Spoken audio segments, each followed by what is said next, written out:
What is good, everyone? It's Cam from Cog here, and today I'm going to be showing you, yes you degenerate low-income piece of how you can save for a house. I know that sounds kind of crazy. Oh my god, I can't afford a house. But this is what you got to do to buy your first investment property. I made a video on why you should buy a house. We broke down the numbers of why an investment property is so crazy to build wealth. In this video, we're going to break down what you need to do to actually get into a position where you can actually buy the house. So the first thing we're looking at is what the lenders require. And the first thing they require is a good credit. Ideally, a credit score of 740 and higher will give you the best possible interest rate. And then once you hit a 760 credit score or higher, lenders will offer what's called a lender's credit. That means that they can rebate you on certain items or give you better terms. However, if you repeat on the Caleb Hammer show and you've got a terrible credit score below 700, then generally you're going to get terrible interest rates, and that's a terrible idea because they'll end up charging you more money over time on interest, and that money could be way better spent on some e-girls OnlyFans. Just makes sense. The next thing they look for is at least 2 years of tax returns. So if you've been claiming your entire phone bill as a work deduction,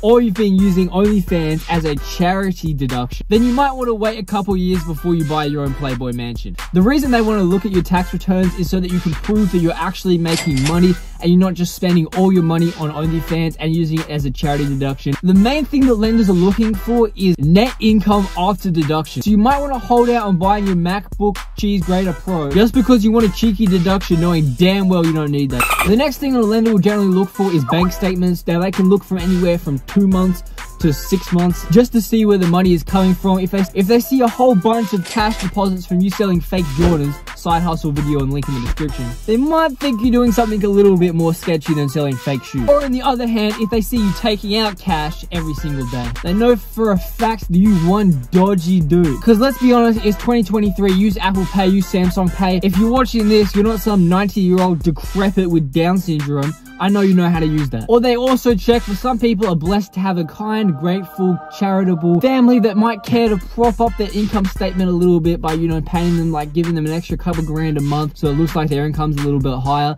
And then as soon as that deal goes through, then that money goes straight back to their parents. You know what I'm saying? That's tough. The final thing they can be looking for is having a cash reserve. That's some extra savings on top of your down payment so that if you were ever to get caught watching something that you shouldn't at work, then you can still pay off the mortgage for a month or two while you're trying to start your pimping agency or get a new job.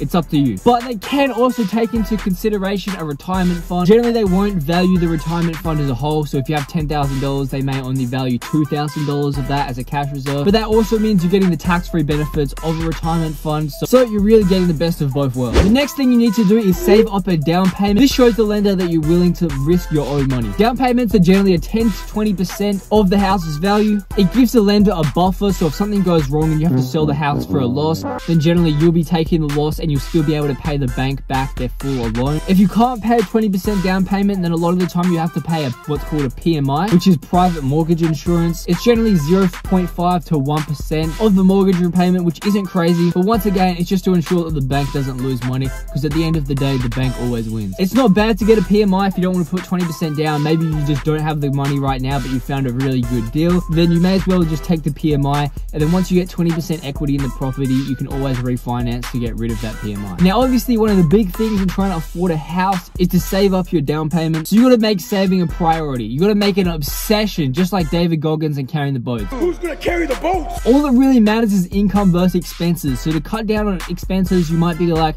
do I really need to pay Bella Delphine, Amaranth, and Dingo Man $20 a month? No? Cool. That's an extra $60 saving a month. Simple. Now, some great advice is to track all your spending. Now, I don't want to mention any brand names or apps or anything because they're not sponsoring the video because I only have 500 subs.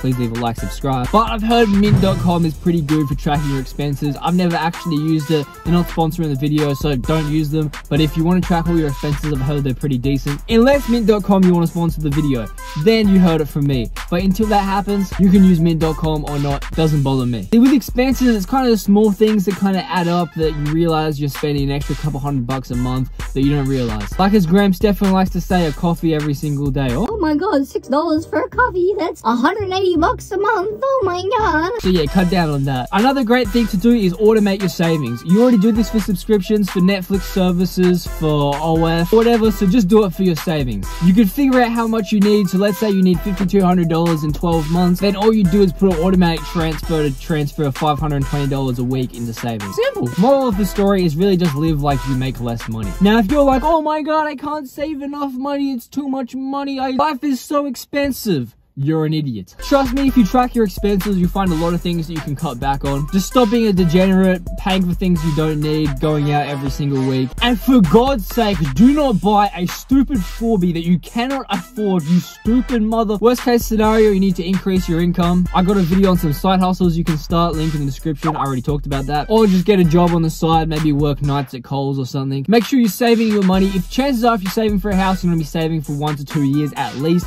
So try use a high interest savings account. Now, the reason you don't want to invest in stocks to save, because stocks generally give a better return. Unless you're trying to buy a house in the next 10 years, the stock market is kind of like your girlfriend. You have no clue if she's angry, mad, happy, about to be excited, day to day. You're better off just having your money in a savings account, because worst case scenario, you invest all your money in stocks, and by the time you find a good deal and you're ready to buy a house, the stock market is down 15% that month, and you can no longer afford your down payment. Or if you do, you lose a bunch of money selling. But either way, guys, that's the end of the video. Hope you guys enjoyed it. If you did, please leave a like, subscribe. I really do appreciate it. I know the setup's kind of ghetto for a finance video, but it is what it is. So I'm out. See ya.